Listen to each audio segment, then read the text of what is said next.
Good morning and well, it's only afternoon now. The morning's over for both me and Raj in this late episode of Before Coffee because I have things to do today. So it's still now morning. after our third cup of coffee, I think is what Raj wants to call it now.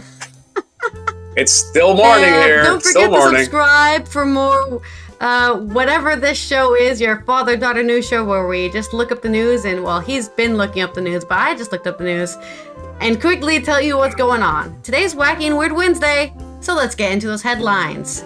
Today on Before Coffee, giant sinkhole swallows the center of a soccer field built on top of a limestone mine.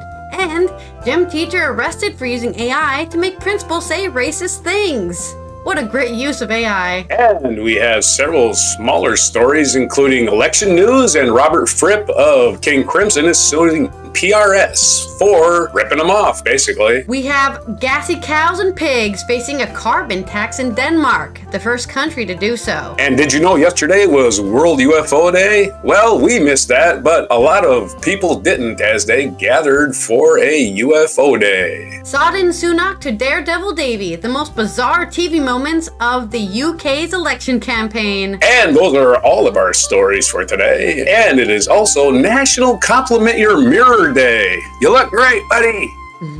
On July 3rd, 2024, on Before Coffee.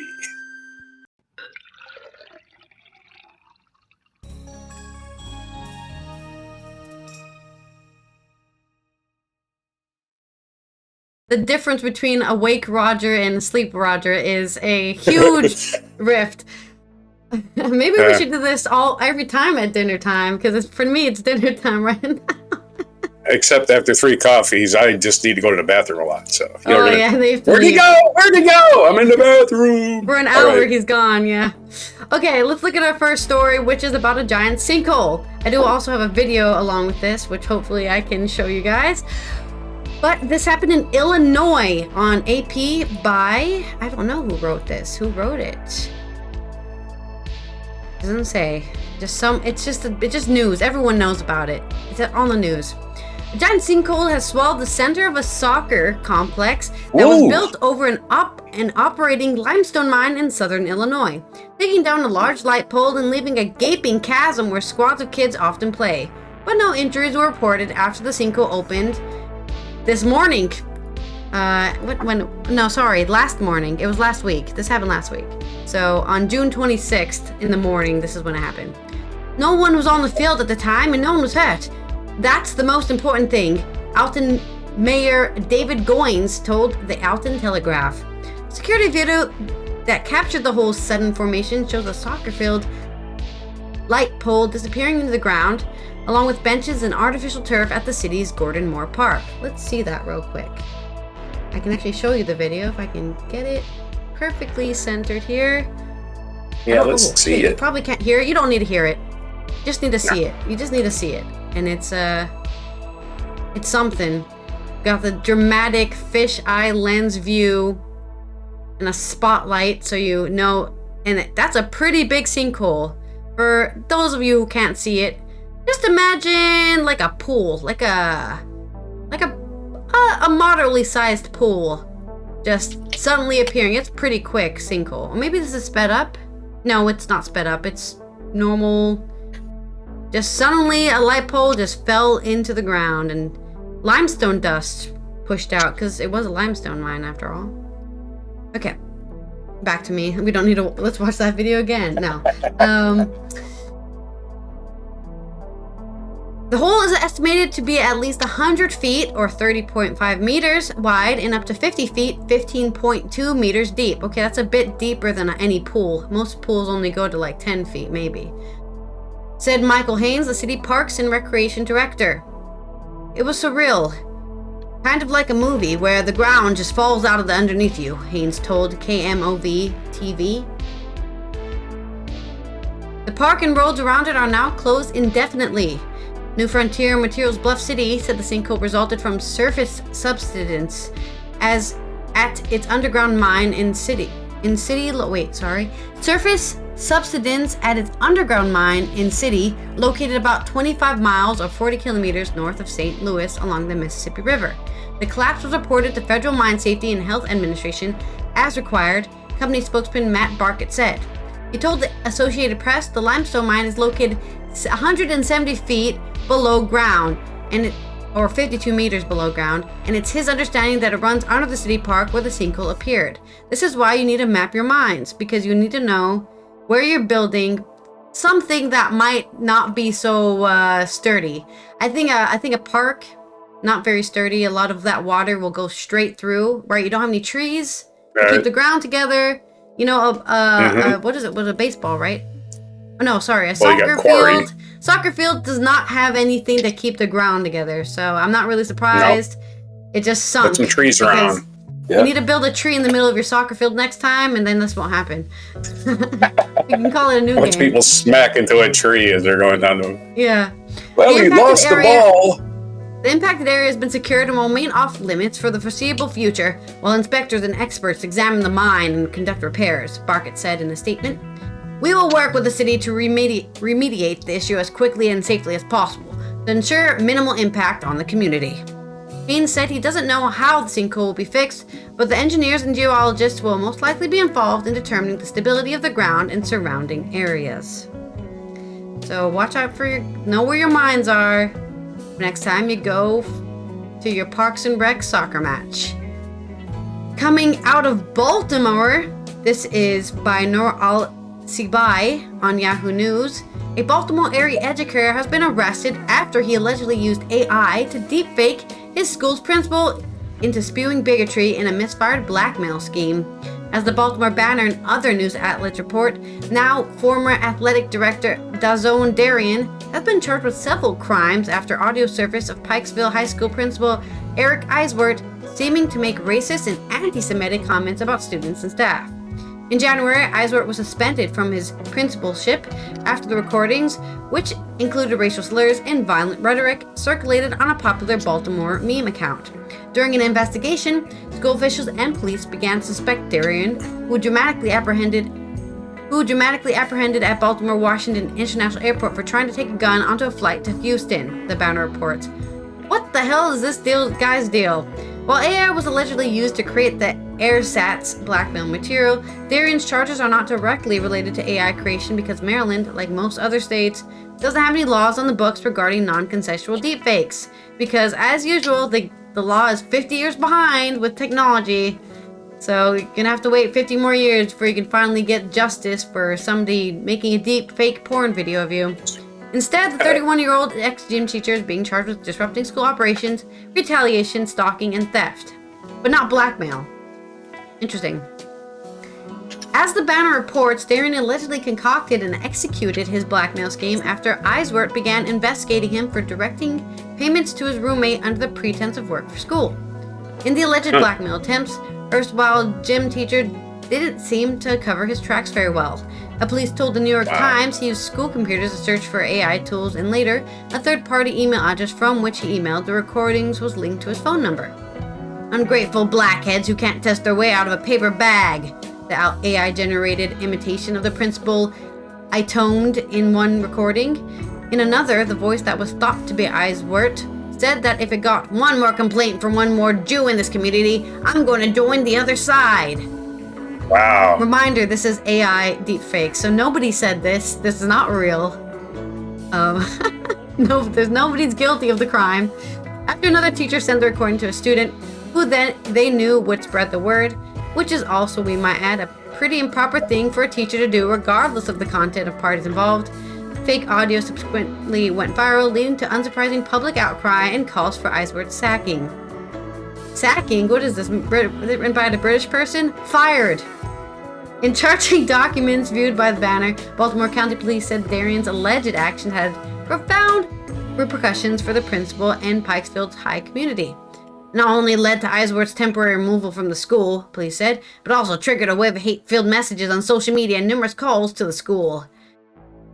Though it's not the first of its kind, the shocking case demonstrates one of the most dystopian and predictable uses of generative AI, and thankfully offers an example of how this sort of fiasco should be handled.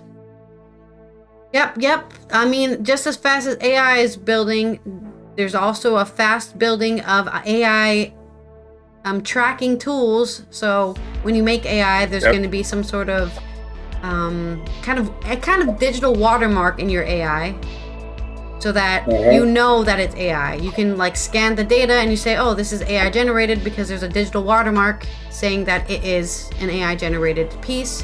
There's also the opposite way, where you put a watermark over your real art, so that if AI tries to use it, it just doesn't see anything. It just sees fragmented data and corruption, so it can't actually use it to learn anything.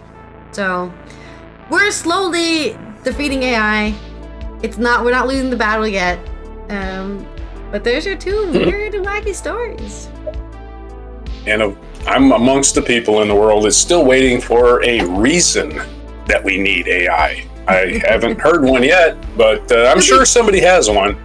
Well, to be fair, people have been using AI in animation and like film for a long time, but it's not in the way of like generating the stuff, but more like quickening the stuff. Like, oh, I need to create an explosion. You can use AI to do visual effects. That's been happening for decades now. But for some reason we've decided we need it for other things.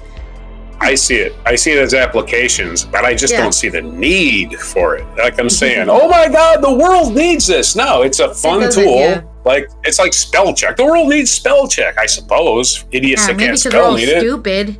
Even me. I've noticed that. What? Maybe because we're all stupid. That's why we need spell check. I forgot to spell. My spelling skills have really gone downhill since spell check was invented. So I just wanted to point that out. I used to be able to type on a typewriter without making any mistakes. Now I don't just give a shit. I don't give a shit. I'll make a mistake. It'll get corrected. And usually spell check will correct your word with a word that's also a word and it doesn't fit either. And you don't even notice it. But anyway. The other day on social media, I was trying to say I'm a proud cis woman, and it auto-corrected it to customer woman. I'm like, what the hell is a customer woman? a word that spell check understands, probably. Anyway, all right, on our segue to first, we're going to cover some election. It's election year at a lot of places this year, and one of those places is Canada, and they're having a lot of primary elections also in the U.S. till the general election isn't until November. And this is a story from UPI, Ben Hooper, who covers the crazy, wacky news at UPI, apparently, because I do have him as a source in a lot of these. A Canadian candidate becomes the first to ever receive 0 votes. Felix Fanton Hamel, one of 84 candidates to run in Toronto's by-election. By-election? It must be some kind of a primary, maybe? Became the first candidate in the country's history to win 0 votes in a contested federal election. A Canada man has become Felix Anton Hamel was one of 84 candidates to run in Toronto's by-election after he and 76 others were approached by election reform group Longest Ballot Committee, which packed their candidates to successfully create the longest ballot in Canadian history. That's all this was about. Hamel is the only candidate to receive 0 votes. He said he didn't even vote for himself because he is not a Toronto resident and therefore not eligible to cast a ballot.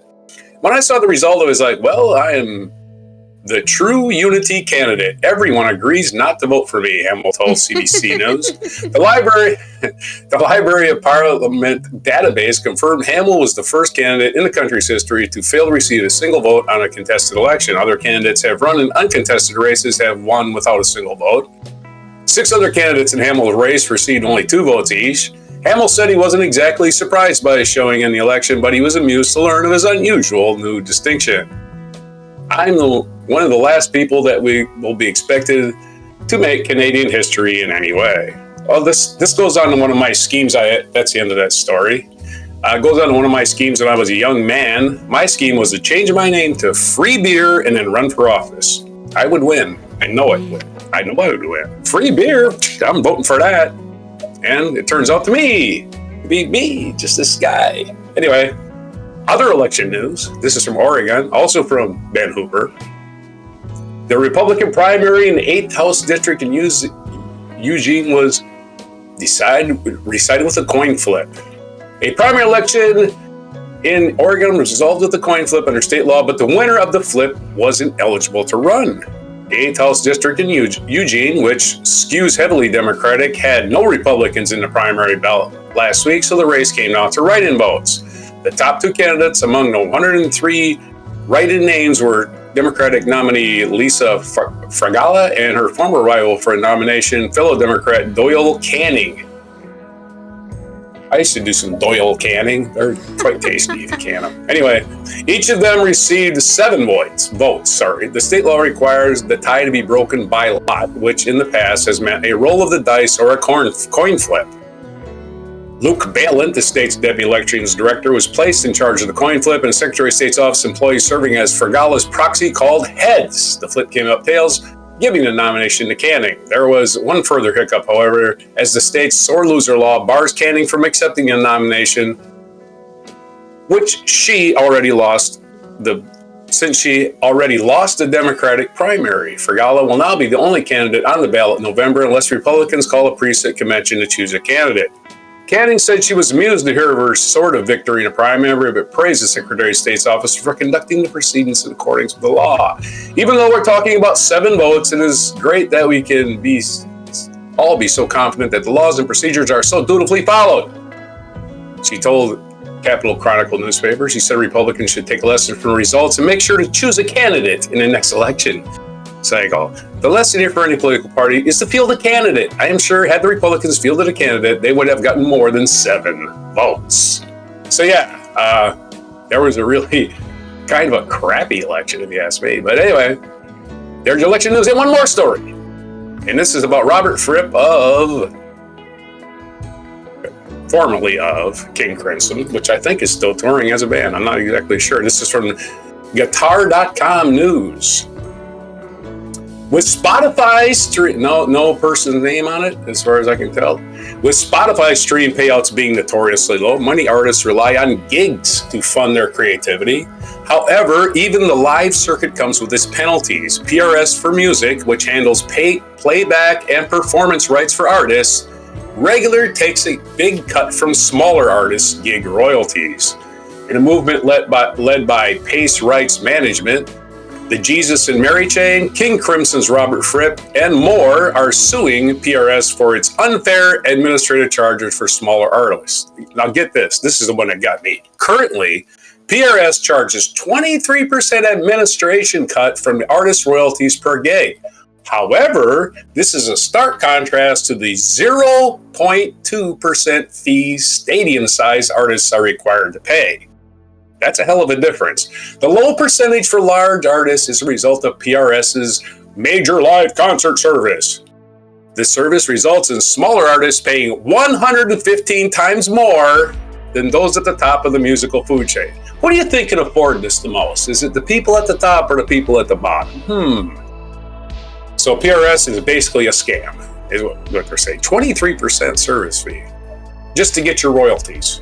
The smaller PRS members are subsidizing the larger members to get these preferential conditions, Pace co-founder Adam Elfin asserts. He's 100% right. According to Billboard, 10 claimants are suing PRS for damages as a result of unnecessary contractual requirements and practices. Such practices include a number of unreasonable obstructions on those eager to organize their own licensing deals with promoters, venues, and festivals outside of PRS.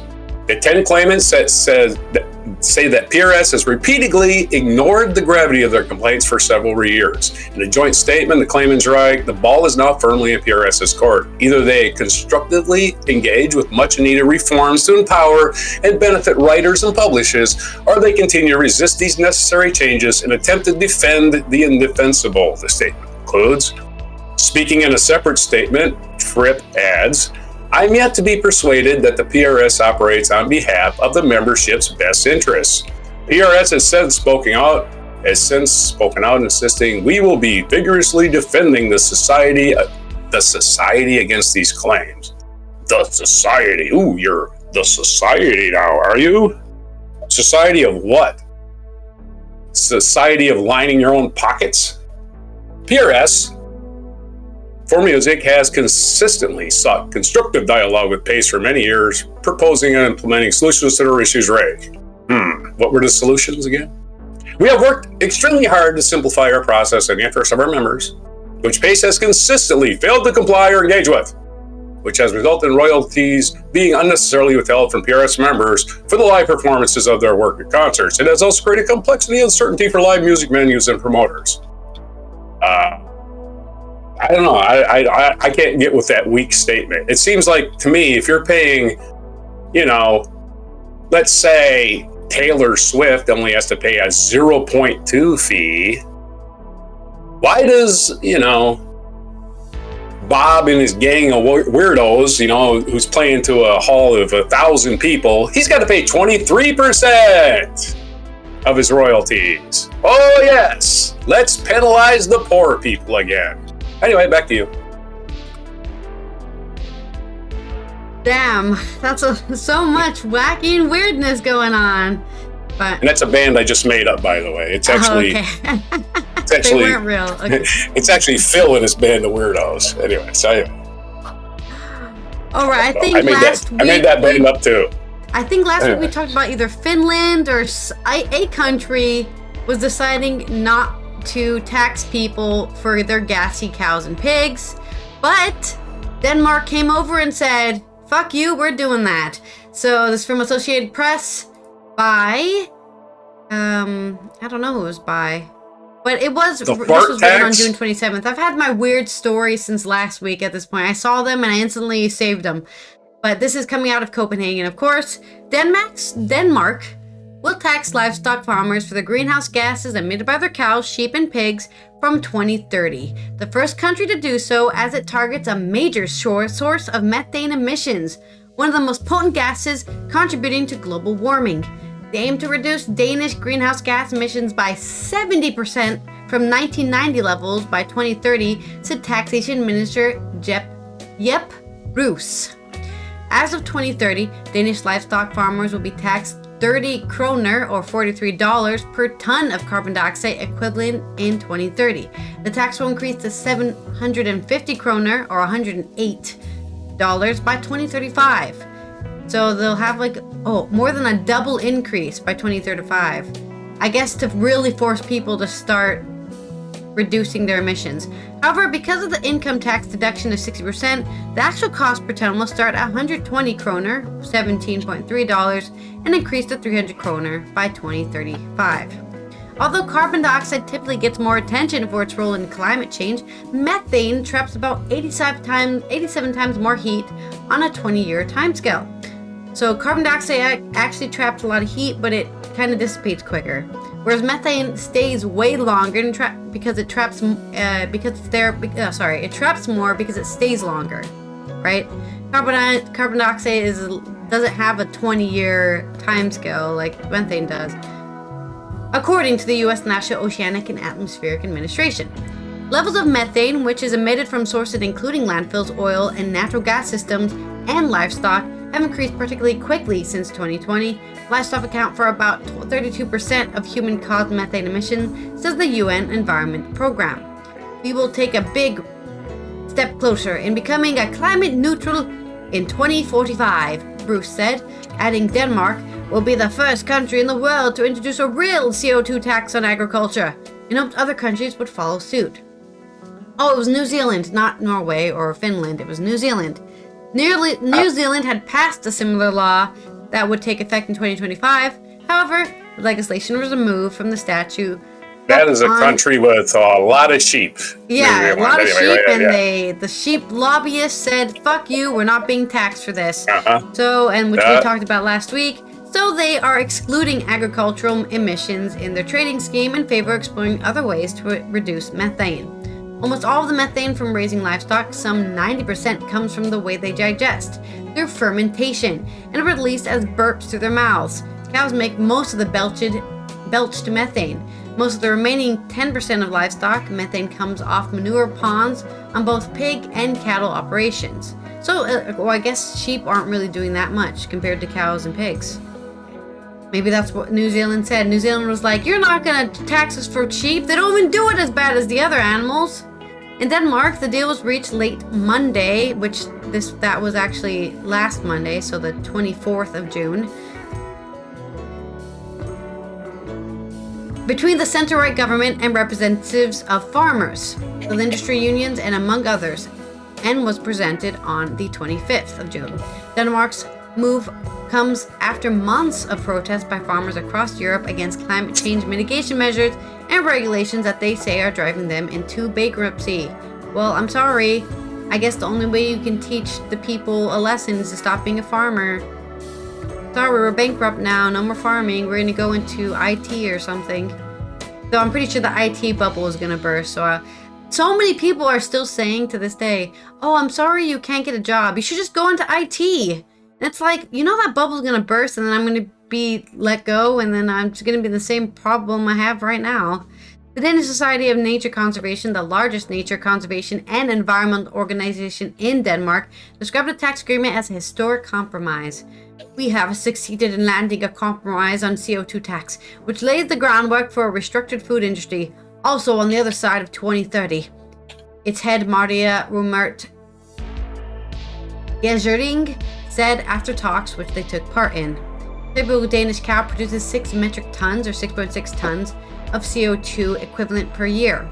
Denmark, which is a large dairy and pork exporter, also will tax pigs, although cows produce far higher emissions than pigs. Cows are the real... God damn it, why do I love steak so much? I'm ruining the planet because I love steak. God. The taxes has to be approved in 179-seat Folketing or Parliament, but the bill is expected to pass after the broad-based consensus. According to Statistic Denmark, there were, as of June 30th, 2022, 1,484,377 cows in the Scandinavian country, a slight drop compared to the previous year. That's still, if one cow produces 6 metric tons, and there's 1 million or 1.4 million cows right now in Denmark, that means they're making over 6 million tons of CO2 a year. So that's a lot. That's so big that I don't even know what it means. That's so much. I don't understand it. It's too big of a number. But there's your story about taxing the farts and the belches. On to yours.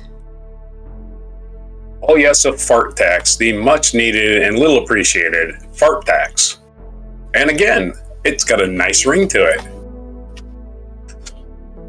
Anyway, back to the weird world of weirdness. More from the weird world of weirdness. Yesterday was World UFO Day, and I guess it commemorates the finding of basically what turned out to be a weather balloon in Roswell, New Mexico. But yesterday, everybody just went hog wild with it anyway. Former U.S. television. This is from AP News, Ben Finley. For those who don't celebrate World UFO Day, consider this. A former U.S. Air Force intelligence officer told Congress last summer about a government program that retrieves and reverse engineers unidentified flying objects. The Mexican Congress held an unprecedented session this summer in which supposed mummies were presented as non-human beings that are not part of their terrestrial evolution.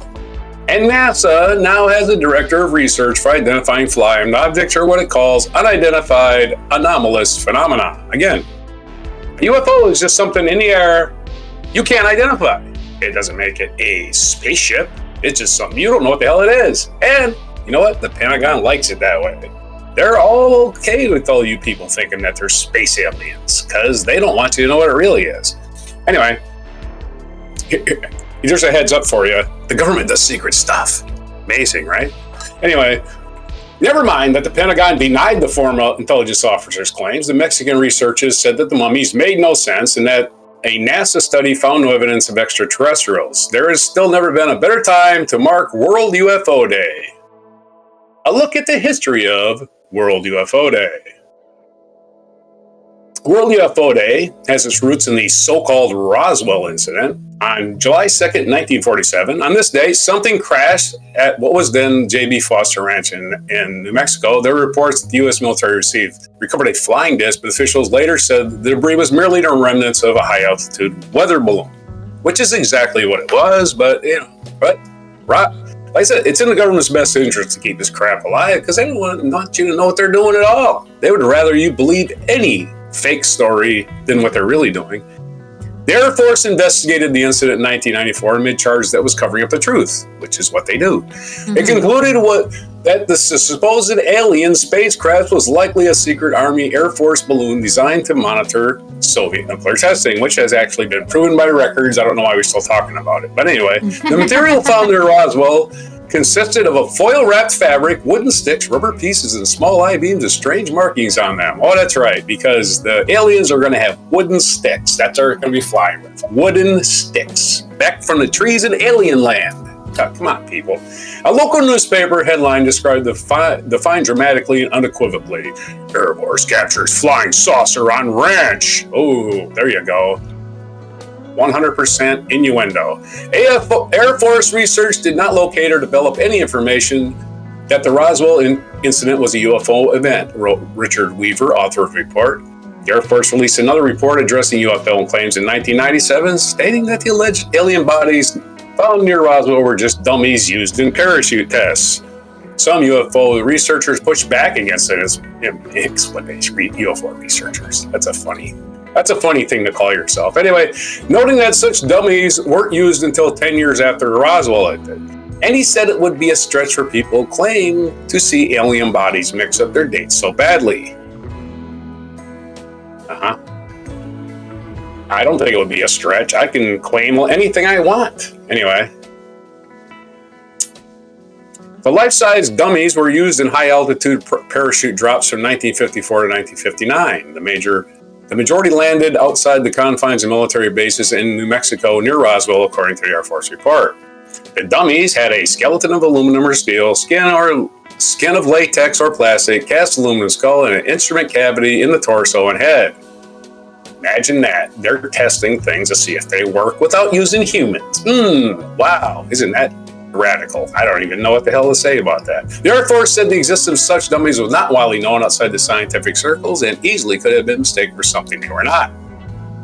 In 2022, Congress held its first hearing on UFOs in half a century, as the Pentagon investigated hundreds of unexplained sightings in the sky. The spotted objects appeared to be aircraft flying with any discernible means of propulsion. They have been reported near military bases and coastlines, raising the process of what witnesses actually spotted was a secret Chinese or Russian technology. Could have been. If it was, they wouldn't tell you. Just letting you know that. In 2021, government report reviewed 144 sightings of aircraft or other devices that were apparently flying at mysterious speeds or trajectories. It found no extraterrestrial links, but drew few other conclusions and called for better data collection. A lot of these UFOs that jets see while they're up there are actually the shadow of another jet, or actually them seeing their own shadow. Well, that thing's keeping up with me. Yeah, it's your shadow. Anyway, lawmakers from both parties said, oh wow, it's taking funny maneuvers. Yeah, it's a shadow. It's not really a thing. Anyway, lawmakers from both parties have said the UFOs are a national security concern. Absolute nonsense. But the sightings are usually fleeting. If you're from another planet, how is that a national security concern? Because I don't think these people from another planet give a rat's ass what government you're on. You know, they don't care. They're either going to annihilate you or study you. Okay? Those are their only two plans they got. Annihilate you or study you. Those are the only things they're going to do. National security concern? Nah. If there's aliens, you're never going to see them. First of all, they've mastered interstellar flight. We haven't done that. We don't even know how to do that. Aliens have done it. If they're here, how are we going to see them? Huh? They're clever enough that we don't see them. And why would they be human size? Most things on our planet are not human size. In fact, most things that are living on this planet we can't see at all. Like viruses or insects that crawl around in the dirt. Why would aliens be human size? It makes no sense for space travel. Anyway, back to the story. Roland Moultrie, an Undersecretary of Defense for Intelligence, said during 2022 hearing that Pentagon was trying to destigmatize the issue, encourage pilots and other military personnel to report anything unusual they see. Then things got a little strange last year. During a congressional hearing in late July, retired Air Force Major David Grush testified that the U.S. is concealing a long-standing program that retrieves and reverse engineers unidentified flying objects. Yeah, Air Force Major David Grush is doing what you call psychops. He's moving. He's doing a shell game. Look at this thing over here. Ignore what we're really doing. That's what the U.S. government had information about extraterrestrial life. Grush said the U.S. likely has been aware of non-human activity since 1930s. Well, really, you mean non-human activity? My dog is running across the floor. That's non-human activity. What the hell does that even mean? Anyway, hey, my dog's an alien. It's doing non-human activity. These UFO suckers are exactly what I said. They are suckers. This Pentagon denied Grush's claims of a cover-up and denied the existence of any such program. Why did the U.S. government get to these bodies first in the autopsy? Why does an American citizen get to these bodies first, huh? Why is that always the thing? You know, it's like, oh, the government covered it up. Why didn't you get there and find a body, dude? Go do your own dissection. There's no aliens visiting us in spacecraft. Sorry. We only see a small percentage of the light spectrum. We only see the visible light spectrum. We only see from infrared to ultraviolet. Everything else we can't see. Bees can see ultraviolet. Other animals can see different frequencies. We only have a visible, that little tiny band. Let's make it this big. This little tiny band and all of the frequencies in the world. That's all we can see, but we can claim it. Aliens travel in only our visible spectrum. That's absurd. That's absurd on its very surface. Aliens can be completely different than us in every way. And they probably don't even need a craft to fly in for all we know. Anyway, unlike the hearings in the U.S., the testimony, I'm going off on this, sorry. Again, it's the coffee. It's the coffee. All right, Dan. Unlike the hearings in the U.S., the testimony before lawmakers of Mexican Congress included alleged evidence of aliens. During an unprecedented session in September, Mexican journalist Jose Jaime Maussan presented 2 boxes containing shriveled bodies with shrunken, warped heads, supposedly mummies found in Peru.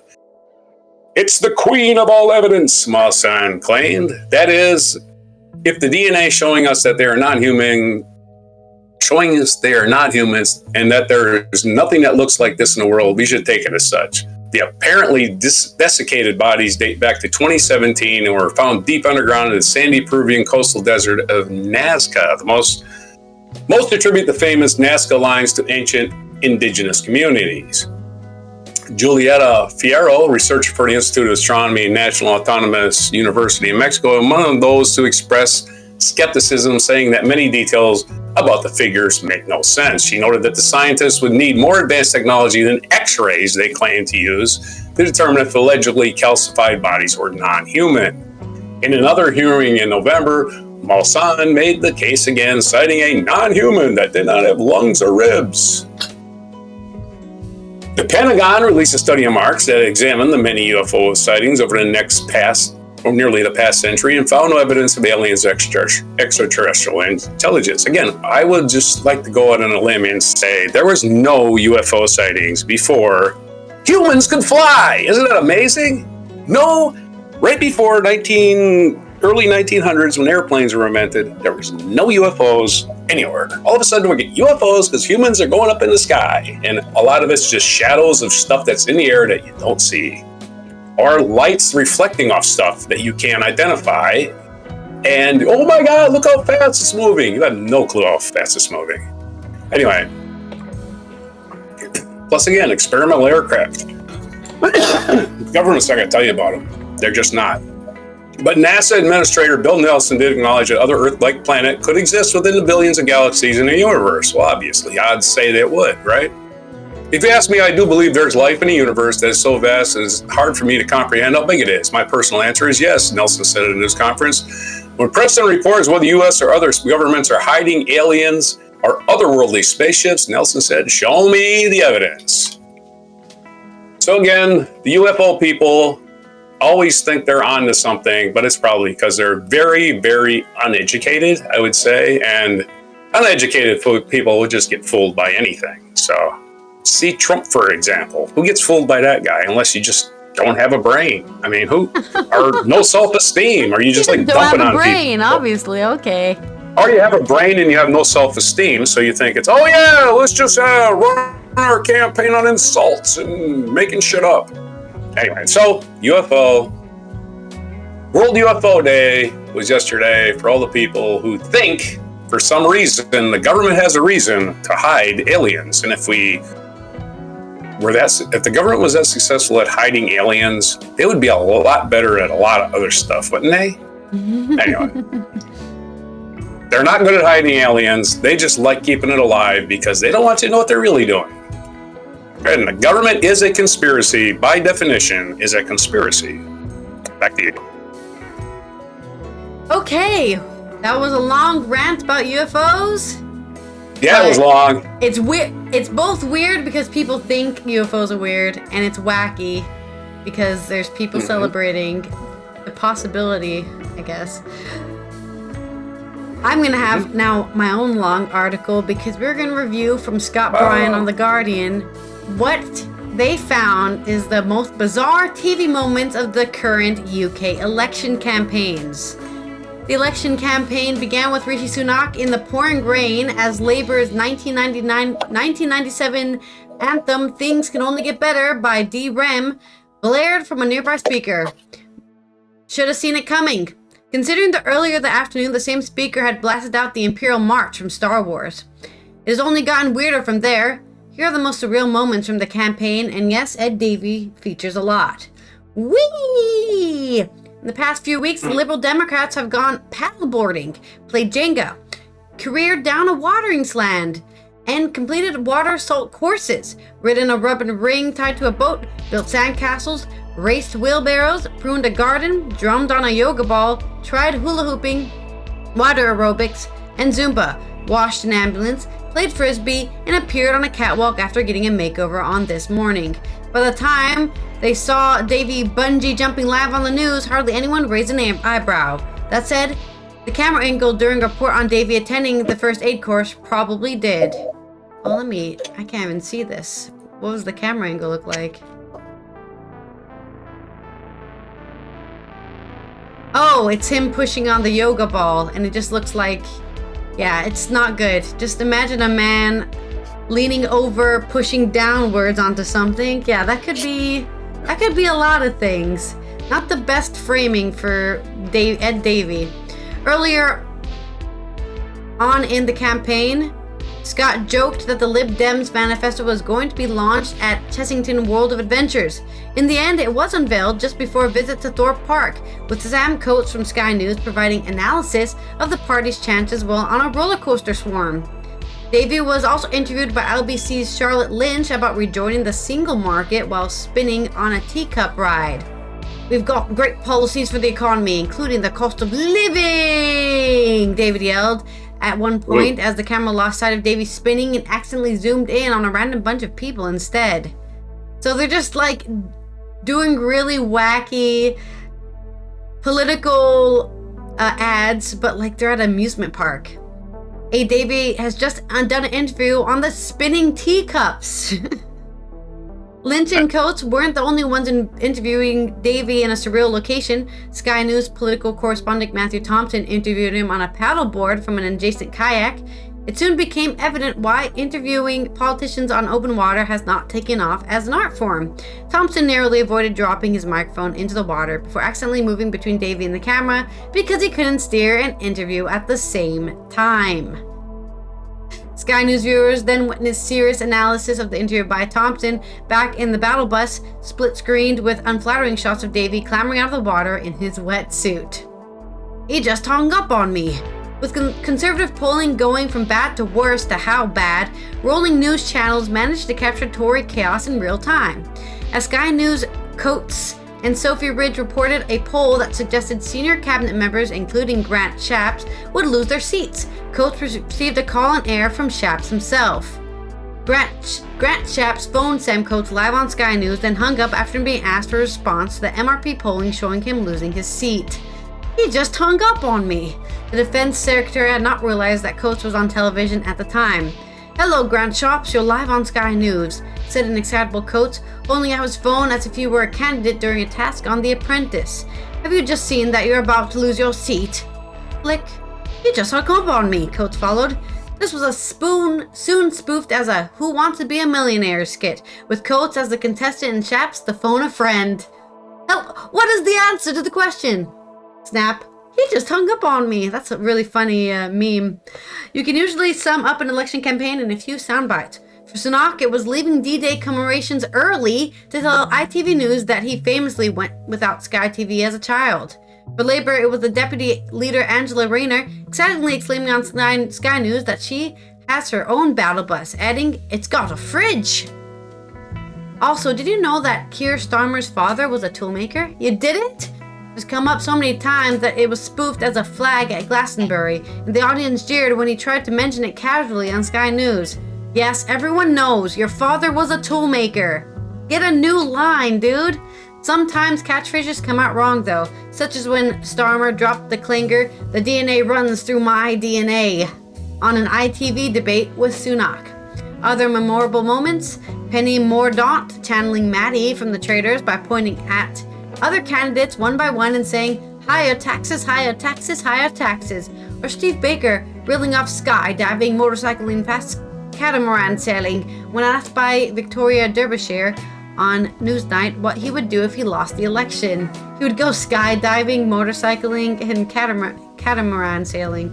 But the weirdest thing said in the run-up to the election came from the Foreign Secretary David Cameron, who channeled Gino de Ocampo when asked by Sky News' Kay Burley what he planned to do if the Conservatives lost. "If my mother had wheels, she'd be a bicycle," he said. Really? What does that even mean? Is that an answer? If she had two wheels, she'd be a bicycle. Yeah. What if she had three wheels? If she had four wheels, she'd be a car. There's also plenty of serial moments. Or a golf cart. Yeah, from the political interviewers. Nick Robinson tried to corner the Greens Party co-leader Adrian Ramsey on climate policy by asking whether it was going to increase the cost of burgers, then illustrated the question by taking out a cold burger and wafting it in front of him. The hero of the internet, however, was Sky News' political editor Beth Rigby, who yelled, "Can you win it?" at passing ministers outside number 10 while presenting. We then learned through her podcast that Rigby pronounces Haribo sweets Haribos. It's official. That is what we must call them now. So there's all the wacky and weird stuff UK politicians are getting into. This isn't uncommon. The UK has always been more down to earth and wacky with its political races, because let's be honest, because of how even though they do have more of a two-party system, how their parliament and stuff works is it's a little bit more common. I mean, it's called the Commons. I mean, what can I say? Americans like to act like they're better than you when they become like representatives and senators or the president, right? They kind of try to act like they're some sort of otherworldly figure that doesn't do normal things like normal people do. But in reality, every politician is just another human being who is pretending they know what the fuck they're doing. So there's your culture segment. On to this day in history. All right, hit my mic off again, so I'm going to start talking. Let me just post this. All right, let's go to this day in history, which is July 3rd, 1608. Samuel de Champlain founded the city of Quebec, the first permanent European base in Canada. As you can tell, he was French, so that's why everybody in Canada or in Quebec speaks French. And don't even suggest they don't. Anyway, 1775, George Washington officially assumed command of the Continental Army during the American Revolution, several weeks after being appointed to the post. Then he found out, wow, we really have much of an army here, do we? So he had to train them. In 1856, the U.S. House of Representatives voted to admit Kansas to statehood under the anti-slavery resolution known as the Topeka Constitution, despite the opposition of the Senate and Franklin Pierce. Well, screw Franklin Pierce and screw the Senate. They didn't want to be a slave state.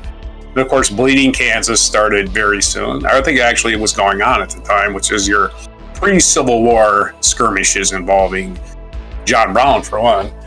1962, American actor Tom Cruise was born. We know what Tom Cruise is, famous Scientologist who did a little acting on the side.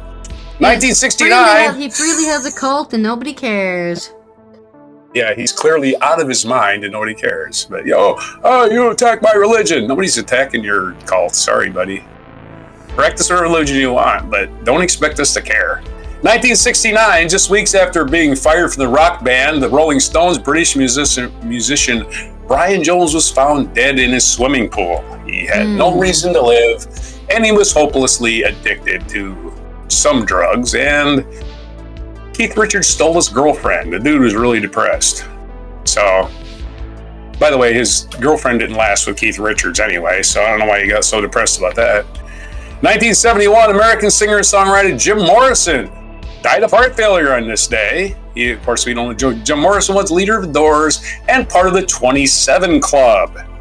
So rest in peace. He was a raging alcoholic with really kind of a terrible personality and hard to be around. But yeah, he really wrote some great songs and could really belt them out when he felt like it. 1976, an Israeli commando squad led by Dan Shomron launched a rescue of hostages held by airplane hijackers in Entebbe, Uganda. That was one of the most successful commando raids in the history of commando raids. So yeah, if you want to look up the raid at Entebbe, they did their job quite well. That's back when the Israeli military was something to be admired. Now it's like, you're just a bunch of murderers. 1985, the comedy Back to the Future debuted.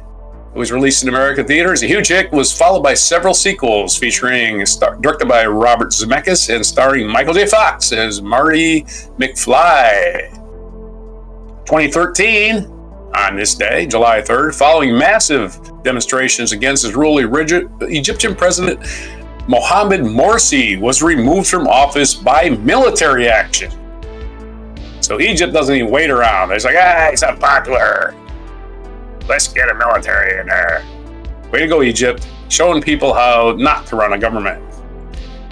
Also on this day, the most featured event on this day, the Battle of Gettysburg ended. Following 3 days of intense fighting, casualties numbered more than 50,000. The Battle of Gettysburg ended on this day in 1863 with a victory for the Union forces, and was seen as a turning point in the American Civil War, as Robert E. Lee had to start heading south with his tail between his legs. We could have crushed him actually right after that, but let him off the hook.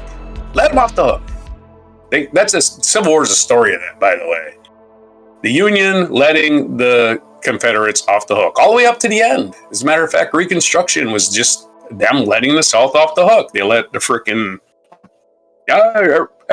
nobody's a criminal. No, everybody's just was doing their thing. No, they should have arrested Robert E. Lee and put him in chains. They should have arrested all of them for treason. There should have never been a Reconstruction where the South got all of its power back. Anyway, because they were racist, virulent racists, no doubt about it. And basically, Reconstruction. Of course, the secret is that, honestly, most of America was prejudiced against other people. It's just that the South made it the whole reason they went to war. They made it they made it the thing, you know? Everyone was racist back then in America. America is not the land of equality originally. They were the land of let's kill all the natives. So, I mean... Right. Well, that's true. Yeah. And you got to take the good with the bad in history. And we know that, if we just look at history, that all of the southern states has seceded, almost all, had seceded before Abraham Lincoln was even president. Yeah. He hadn't even been inaugurated left. It was still, James Buchanan was still the president. Lincoln hadn't been inaugurated, didn't get nominated until March in those days. They moved it up because of the Civil War, by the way. And Yeah, if it wasn't about slavery, why did they all secede from the Union? Because an abolitionist was in charge. They just decided he was an abolitionist. Lincoln may have never done anything to free the slaves if it wasn't for the Civil War, quite frankly, because he would have probably just tried to keep the Union together, just like every other failed president before him. Other birthdays today. George Sanders, Russian-born British actor, born in 1906. We already covered Tom Cruise. It's Audra McDonald's birthday. She was born in 1970, American singer and actor. It's Julian Assange, Australian famous criminal, or whatever you want to call it, leaker. There you go. Leaker, WikiLeaks guy, born in 1971. In 1987, Sebastian Vettel, German race car driver, was born. And those are your birthdays today. What other day is it today? It is National Eat Your Beans Day. That kind of goes with our fart tax, right? Eat your beans and then pay your fart tax. National Compliment Your Mirror Day. My mirror, hey, no cracks again today. Mirror, way to go. National Eat Your Beans Day. I love that one. Anyways, International Plastic Bag Free Day. I guess when you go to the store and they say paper or plastic, it's like, no, thank you. I'll carry it all in my pockets. Anyway, you can just bring your own bag, like everybody probably should do anyway. Like the old days, before shopping bags, you brought your own bag. It's also National Fried Clam Day, and if those beans don't give you gas, well, fried clams, well, they ought to move it along pretty good too. National Chocolate Wafer Day. I don't know if wafers give you gas, but they sure are sweet. But those are your days for today on July 3rd, 2024 on Before Fried Clams. Okay. Wow. Almost there. That was a lot of weird stuff going on. We've had weird news from last week and this week going.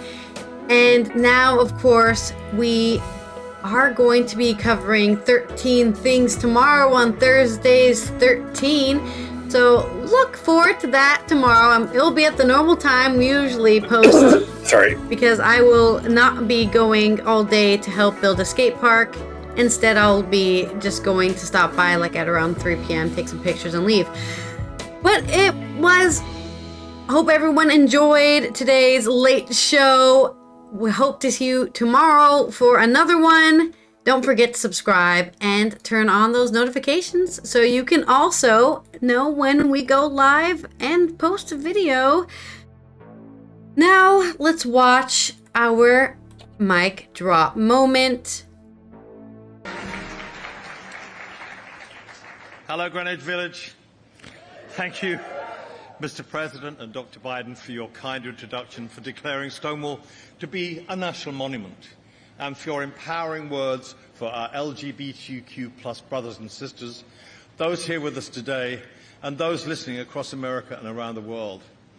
I can say as a proud English gay man that this is one of the biggest honors of my life to be here today, having watched what took place 55 years ago. Thank you, too, for celebrating our place as equal and valued members of society and for taking concrete action to make our lives better. Today, we join forces to celebrate the progress we have made together and to remember that the fight for freedom and equality is an ongoing one. 55 years ago, in this sacred spot of the Stonewall Uprising, gay activists stood strong and ignited a movement that has changed history for the better. I'm grateful to be here today with my husband, David, sending love to our two beautiful sons, in part because the Christopher Street community rose up and took that bold stand. Thank you.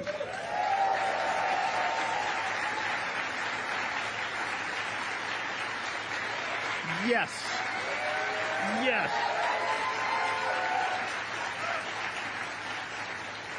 Now, thanks to the vision of Pride Live and the queer women of color behind Pride Live, Diana Rodriguez and Anne-Marie Gottard, Stonewall serves as a national monument where generations to come will learn the important lessons of this essential history so that we do not repeat it, because the job isn't done.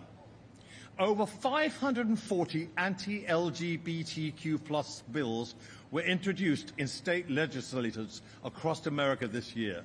Disgraceful. And discrimination and criminalization threaten the lives of our LGBTQ plus family from Kingston to Kampala. At the Elton John AIDS Foundation, along with our partners and allies, we fight these human rights abuses around the world every day as we seek to open hearts and minds and find innovative ways to move forward. And, as President Biden has reminded us, today too we face one of those seminal moments. Do we stand up for our vision and our values, or let misinformation and senseless scapegoating turn back the clock? No way.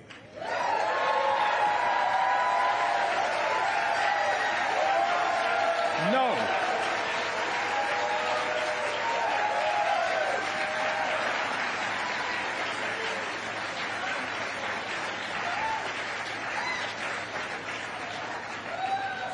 In this moment, too, we must take pride and fight on. So let us honor LGBTQ plus people everywhere who have journeyed for justice and commit, as I do, as long as I'm still standing, to continue to stand with you as we together create a better, fairer, and more just world for us all. Thank you. Have a great and happy Pride.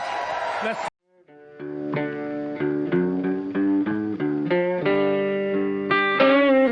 Be sure to hit the like, subscribe, and notify buttons, and follow our other channels, Toxic Alley, History of Gravy, and Scratchy Old Records.